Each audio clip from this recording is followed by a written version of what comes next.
Olá pessoal, estamos aqui para mais um vídeo de Segundo Sexo Também Fala. Como vocês podem ver aqui no meu cenário, eu não consegui gravar em casa, as crianças não deixaram.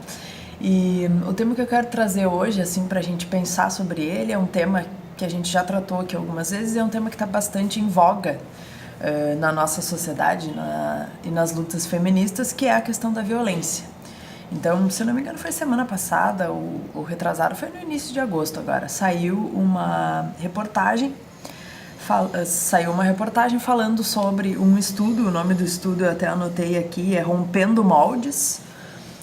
Foi um relatório feito, então, com países da América Latina, 8 países da América Latina, e esse relatório traz alguns dados que eu vou trazer alguns aqui para a gente pensar sobre, assim. Mas o que mais me chamou a atenção é que, desse relatório, é que 2 em cada 3 jovens da América Latina não sabem que não é não, quando se trata desta relação homem e mulher, né?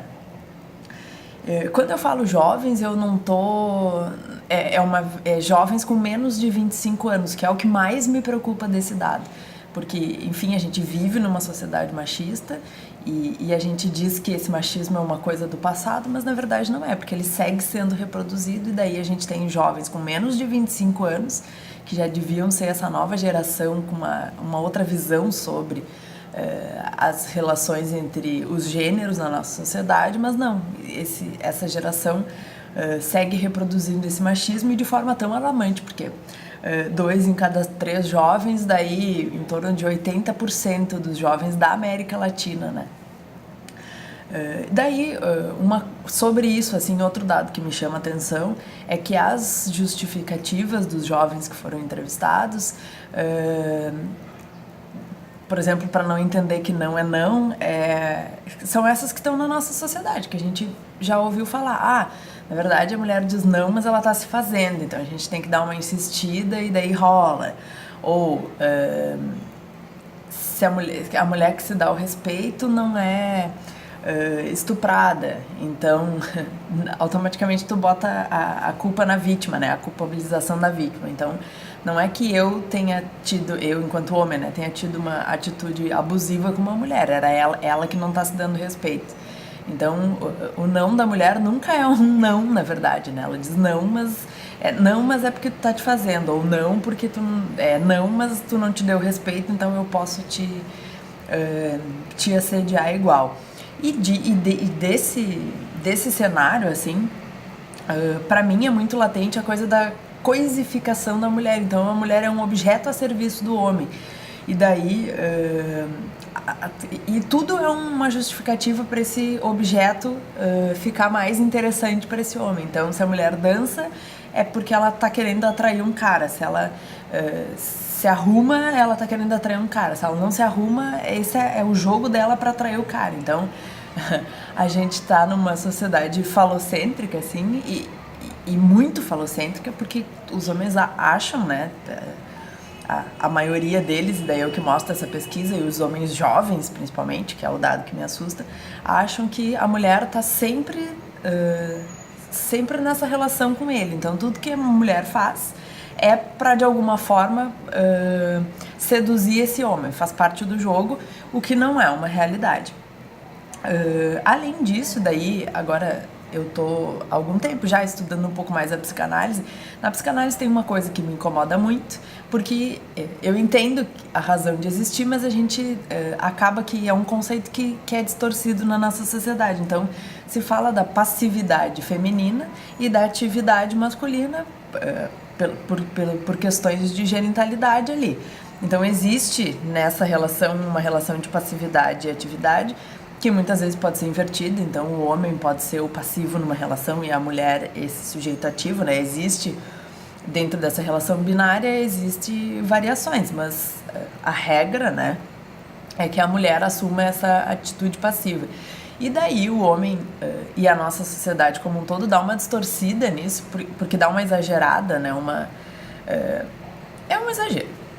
Mas faz esse exagero dessa atividade, e daí parece que a mulher está sempre à espera de que esse homem atue, né? Atue ativamente com relação a ela.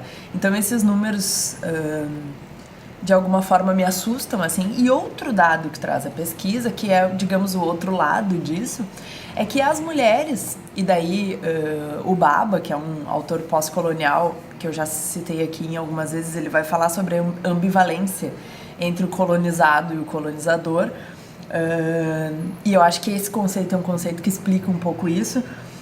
A mulher, do outro lado, ela tem essa relação ambivalente com o homem. Então, ao mesmo tempo que ela é vítima desse abuso, né, dessa opressão, do machismo, ela alimenta esse machismo, né, alimenta essa relação. Então, por exemplo, nessa pesquisa aparecem dados de muitas mulheres, daí eu não vou entrar no mérito, mas eu vou só falar do conceito.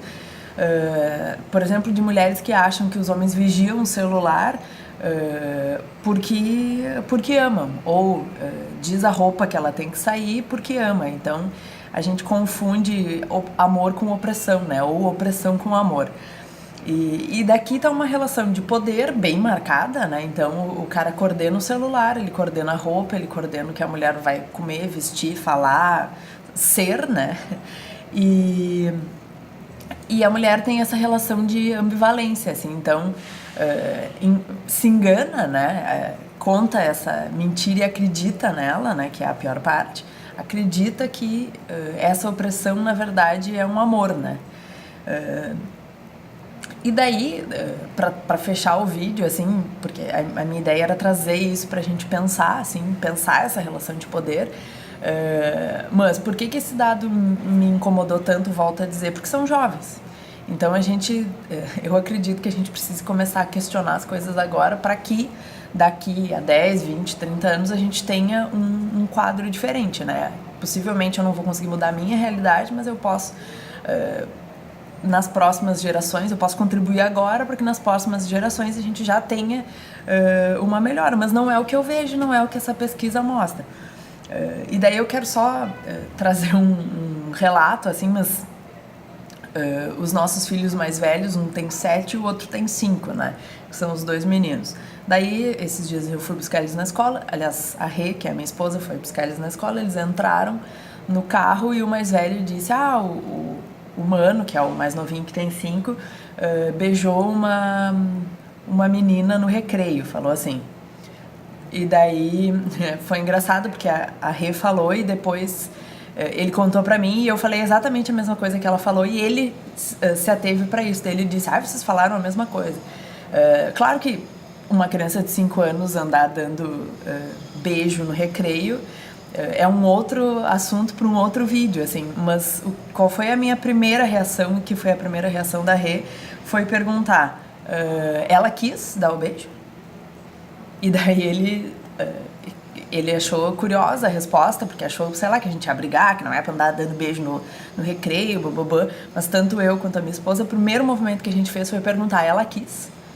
E eu acho que é isso que a gente tem que fazer.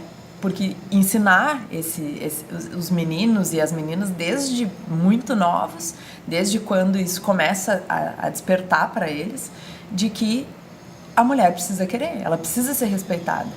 Eu não vou, antes de discutir se é o momento dele dar um beijo ou não em alguém na escola, a minha preocupação foi entender, ele faltou com respeito, né? Ele abusou, ele resolveu o que queria e foi lá e beijou uma menina, ou ele perguntou se ela queria, ou existiu um consentimento, né? Porque é isso.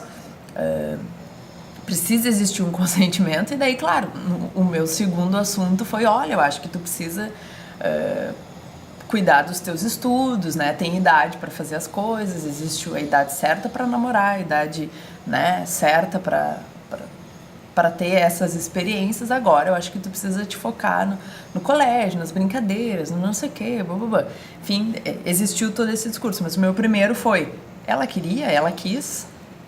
E eu acho que é isso que a gente tem que fazer, a gente tem que começar a trabalhar esse tema desde muito cedo, desde quando surge isso, no sentido de formar sujeitos e formar jovens que daqui 10 anos, quando for fazer essa pesquisa de novo, que já tenham uma consciência de que não é não. E que consigam romper com esse machismo da nossa sociedade, porque senão a gente não vai ter avanço, né? Então nesse vídeo era mais ou menos isso. Agradeço todas as curtidas, seguidores, compartilhamentos, mensagens, dicas de assunto e até uma próxima.